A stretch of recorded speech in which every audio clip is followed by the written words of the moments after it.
2 semaines après le coup d'État du 26 novembre en Guinée-Bissau, des figures politiques en exil à Dakar se sont réunies hier, mardi 9 décembre, aux côtés de la société civile sénégalaise. D'une même voix, ils demandent à la CEDEAO de faire preuve de fermeté lors de son prochain sommet extraordinaire prévu dimanche prochain, 14 décembre, et estiment qu'il est encore temps pour l'organisation régionale de faire proclamer les résultats des élections présidentielles à Bissau. De son côté, la société civile sénégalaise demande à la CEDEAO la même fermeté que celle affichée ces derniers jours au Bénin face à la tentative de coup d'État à Cotonou. L'organisation ouest-africaine a rapidement annoncé le déploiement de sa force en attente. Pour Abdulaziz Cissé de l'organisation Afrique Tiviste à Dakar, je cite, il s'agit d'un 2 poids, 2 mesures. On ne peut pas condamner de manière forte un coup d'État au Bénin et valider un autre coup d'État dans un autre pays de la communauté, sinon ce serait un signal d'inconsistance assez malheureux pour la communauté économique des États de l'Afrique de l'Ouest.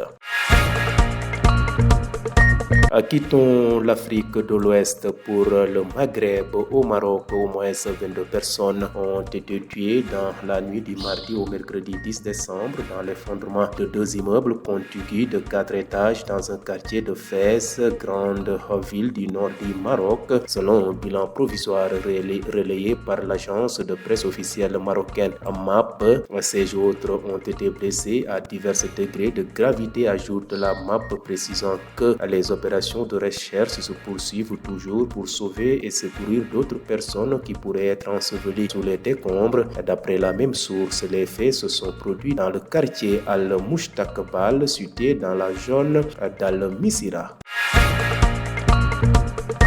Bouclons rapide survol de l'actualité internationale dans la région des Grands Lacs où depuis le week-end, Luvungi a été le théâtre de violents affrontements. Cette localité de l'Est de la République démocratique du Congo était considérée comme le poste le plus avancé des forces armées de la République démocratique du Congo, appuyées par l'armée burundaise et des combattants pro-gouvernementaux, les Wazalendo. Les combats ont eu lieu au sol mais aussi dans les airs avec l'usage de drones. Finalement, l'Alliance Fleuve Congo M23 a pris le contrôle de Luvungu. Les combattants y ont même tenu lundi un meeting devant les rares habitants encore présents. Le mouvement a poursuivi son offensive vers le sud. Des combats de moindres intensités ont ensuite été signalés autour de Sangué, à une trentaine de kilomètres plus bas. Pour rappel, Sangué est un point important. Il abrite le bâtiment administratif du territoire d'Ouvoura. ñaari semaine ginnaaw bu ñu amalee coup d'état ci bésub ñaar fan ak juróom benn ci weeru novembre ca Guinée-Bissau, ay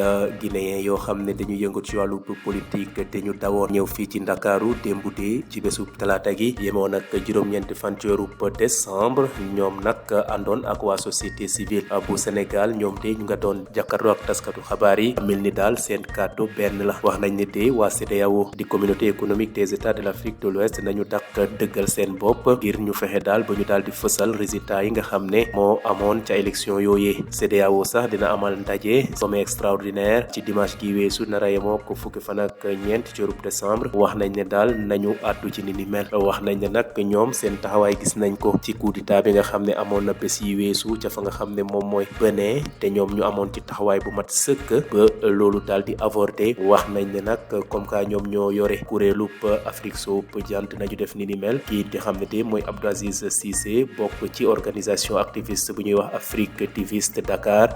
moom nag wax na ne li nga xam ne mooy ni mel nañ ca taxaw ba mu mat sëkk, ndax su ko moyulee rek dañuy jàpp ne dañuy nangu coup d'état ca Guinée-Bissau waaye nag dañuy nangu coup d'état ca Guinée-Bissau waaye nag tere coup d'état ca fa nga xam ne moom mooy Bénin. loolu nag suñ ko defee daal day dëggal ne daal CEDEAO tëddeewul njaaxaanaay te loolu nag du waree fam.